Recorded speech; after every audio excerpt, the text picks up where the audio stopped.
है आपका कबीर न्यूज़ में। मैं इस समय नागल गांव में हूं दिल्ली पे, जहां 9 साल की गुड़िया को न्याय दिलाने के लिए ये सभी लोग इकट्ठा हुए हैं। ये जो घटना घटित हुई है उससे पूरा देश स्तब्ध है और लोग यहां से आ रहे जुड़ रहे हैं न्याय दिलाने। मेरे साथ कुछ लोग और हैं, इनसे जानते हैं कि क्या है आगे की रणनीति, क्या मांग है इनकी, क्योंकि गिरफ्तारी हो चुकी है। क्या चाहते हैं, कौन लोग हैं, आम लोग हैं या संगठन से हैं, कोई राजनीतिक है। भाई साहब, स्वागत है आपका कबीर न्यूज़ में। अपना परिचय दे दीजिए। सर, सबसे पहले आपके कबीर न्यूज़ चैनल का बहुत बहुत धन्यवाद। उसके बाद हम आपको बताना चाहेंगे, आज अभी फ़िलहाल हम यहाँ पुरानी नांगल दिल्ली कैंट में उपस्थित हैं, जहाँ आपको पता होगा या समस्त भारत देश को पता है कि 1 अगस्त 2021 को यहाँ एक बेटी, 9 साल की बेटी को दुष्कर्म करके बिना माँ बाप की मर्जी के जिंदा जला दिया गया। इससे बड़ा कोई अपराध नहीं हो सकता। उस बेटी को न्याय दिलाने के लिए, उस परिवार को न्याय दिलाने के लिए, दोषियों को सख्त से सख्त सज़ा दिलाने के लिए कुछ सभी संगठनों के लोग, सभी धर्मों के लोग, पूरे भारत देश के लोग यहाँ उपस्थित होते जा रहे हैं। जैसे कि हम यहाँ आज अखिल भारतीय दलित एकता मंच ट्रस्ट 605 भारत के कुछ पदाधिकारी और कुछ समाज के, कुछ भारत देश के उपस्थित हैं। जैसे हमारे राष्ट्रीय अध्यक्ष राजेश गैचंड जी हमारे बीच में हैं। मैं स्वयं रणबीर पाकस्मा, राष्ट्रीय सचिव दिल्ली प्रभारी उपस्थित हूँ। दिल्ली प्रदेश अध्यक्ष हमारे कुलदीप चाणा जी हैं। दिल्ली प्रदेश उपाध्यक्ष हमारे संजय टाक जी हैं, गब्बर सिंह जी हैं, संजय डिका जी हैं, दिनेश टाक जी हैं। तो हमारी सरकार से मांग है, जो इन दोषियों ने एक नन्ही सी जान के साथ ऐसा दुष्कर्म किया और उसको फिर बिना माँ बाप की मर्जी के जिंदा जला दिया गया, जो कि एक भारत की राजधानी दिल्ली में, और इतना बड़ा घिनौना अपराध कर दिया गया। तो हमारी सरकार से गुहार है, इन सभी दोषियों को जितना जल्दी हो सके फास्ट कोर्ट के तहत या तो एनकाउंटर या सभी को फांसी, और कहीं कोर्ट वगैरह या जेल वगैरह में नहीं। हमारी तो मांग है, इन सभी दोषियों को किसी चौराहे पर खड़ा करके फांसी दी जाए या चौराहे पर एनकाउंटर किया जाए, ताकि आगे ये ऐसे दुष्कर्म होने से रोक लग सके। धन्यवाद। हमारे साथ भावा 10 यूथ विंग के हरियाणा प्रदेश अध्यक्ष सुखदेव जी साथ में हैं, जो नागल में हैं और 9 साल की बच्ची को न्याय दिलाने के लिए यहाँ पे आए हुए हैं। लगातार सोशल मीडिया पे एक्टिव रहे हैं, आह्वान किया है लोगों से कि देश देश से, जगहों से यहाँ पे पहुँचे। हम उनसे बात करते हैं कि संगठन की इनके क्या मांग है, उनके खुद के क्या मांगे हैं, किस तरह की कार्रवाई चाहते हैं कि देश में कभी इस तरह की घटना दोहराई ना जा सके। सुखदेव जी, स्वागत है आपका। जी नमस्कार जी।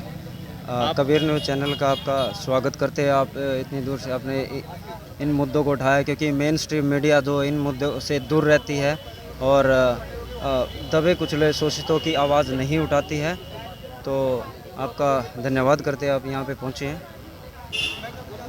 आप सोशल मीडिया पे लगातार एक्टिव थे, आप यहाँ आए हैं, आप देख रहे हैं कि क्या कंडीशंस है, ठीक है ना जी। क्या मांग आप और आपका संगठन करता है कि इस तरह की घटनाएं कभी भी दोहराई ना जा सके? जी, हम पूरे केंद्र सरकार से ये मांग करते हैं कि जो ये इस तरह के आए दिन रेप होते हैं, गैंग रेप होते हैं, और ये ज़्यादातर अनुसूचित जाति के लोगों पर ही होते हैं। तो मैं चाहूँगा कि, क्योंकि हाथरस कांड को ले लीजिए आप, पिछले 1 साल से अभी तक उनको न्याय नहीं मिला है, और सरकार ने बड़े बड़े वादे किए थे कि हम फास्ट ट्रैक के होते हुए भी फास्ट ट्रैक में चलाएंगे और इनको 20 दिन के अंदर अंदर सज़ा कर दी जाएगी, लेकिन ऐसा कुछ नहीं हुआ है। और अभी हमारी ये मांग है कि फास्ट ट्रैक के चलते इनको फांसी की सज़ा हो, और परिवार जो है वो असुरक्षित फील कर रहा है, तो परिवार को, पीड़ित परिवार को जो है सुरक्षा दी जाए। अब तक भी मैंने देखा, मैं हरियाणा से आके यहाँ देखा है कि प्रशासन की तरफ से परिवार को कोई सुरक्षा अभी मौजूद नहीं है। परिवार अकेला यहाँ पर घूम रहा है।